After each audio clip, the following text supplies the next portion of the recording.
महाराष्ट्रामध्ये अँब्युलन्सची मोठ्या प्रमाणात गरज असते।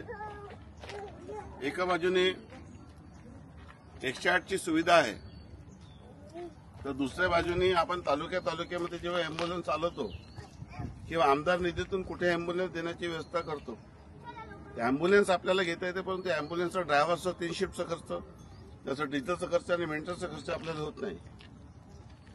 त्यामुळे मी पहिल्यांदा एक निर्णय घेतला की खाजगी जे धर्मार्थ हॉस्पिटल आहे त्याला रुग्णालयाला अँब्युलन्स द्यायची आणि आमदार निधीतून पहिली अँब्युलन्स मी स्वामी सीतारामदास हॉस्पिटलला दिली। स्पेशल परवानगी आणायला लागली मंत्रालयातून, खूप लोकांनी आक्षेप घेतला, पण अँब्युलन्स खाजगी हॉस्पिटलला म्हणजे चॅरिटेबल हॉस्पिटलला देण्याचा निर्णय मी केला आणि आमदार निधीतून ही अँब्युलन्स या ठिकाणी देण्यात आली। त्यामुळे लोकांना एक सुविधा या संदर्भातून निर्माण झाली। मागच्या वर्षीच ही अँब्युलन्स आली होती आणि यामुळे रामटेकच्या जनतेला एक सेवा मिळाली, याचा मला आनंद आहे।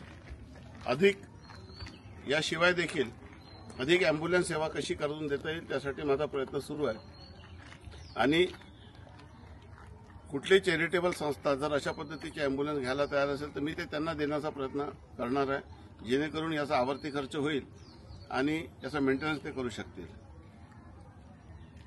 आजूबाजूच्या तालुक्यातील सर्व नागरिकांनी या अँब्युलन्सचा फायदा घ्यावा। या हॉस्पिटलमध्ये लोकसहभाग मोठ्या प्रमाणात देण्यात आला होता आणि रामटेकला एक आरोग्य क्षेत्राच्या दृष्टीने योगीराज हॉस्पिटल एक सुविधा निर्माण झाली। ही कॅन्टीन देखील खासदार निधीतून करण्यात आली होती, याला मी आमदार निधीतून रिनोव्हेशनला निधी दिला, ज्याचा आत्ताच आपण नुकताच कार्यक्रम घेतला। हे देखील स्थानिक विकास निधीतून करण्यात आलेलं आहे। त्यासोबतच या हॉस्पिटलमध्ये हा रस्ता आणि सोबतच या हॉस्पिटलला येणारा दोन्ही बाजूचे रस्ते आपण पूर्ण केलेले आहे, अंतर्गत रस्ते देखील पूर्ण केलेले आहे, जेणेकरून रुग्णाला येण्या जाण्यासाठी जास्त त्रास होणार नाही। याशिवाय भविष्यात अधिक सुविधा कशी देता येईल या योगीराज हॉस्पिटलला त्या दृष्टीने माझा प्रयत्न सुरू आहे।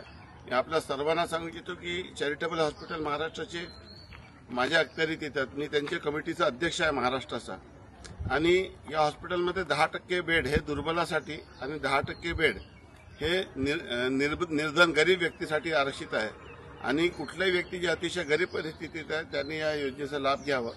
आणि मी हॉस्पिटलला देखील सांगितलं की 10% आणि 10% हे जे 20% बेड आहे हे गरीब लोकांसाठी राखून ठेवा, ज्याच्यातून कुठलाही शुल्क न घेता किंवा नाममात्र शुल्कावर त्यांच्यापासून त्यांना 10% निशुल्क आणि 10% मला वाटतं 50% अनुदान घेऊन या ठिकाणी आपल्याला करता येईल आणि त्यातून गरीब लोकांना मोठ्या प्रमाणामध्ये आपल्याला उपचार करता येईल। धन्यवाद। जय हिंद, जय महाराष्ट्र।